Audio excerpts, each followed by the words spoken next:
अरे तू तो माहौले बना देले बड़े रे जान।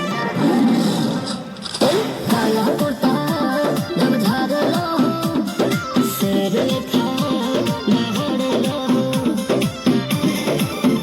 तुक देखला भीड़ बरियार लागेला पतन नए पतन लोगों के हर जयकार लगेला लाला पतन दरबार लगेला अच्छा सारा दुश्मन हमर सार लगेला हमारी नदी दरबार लगेला का बुझल जान।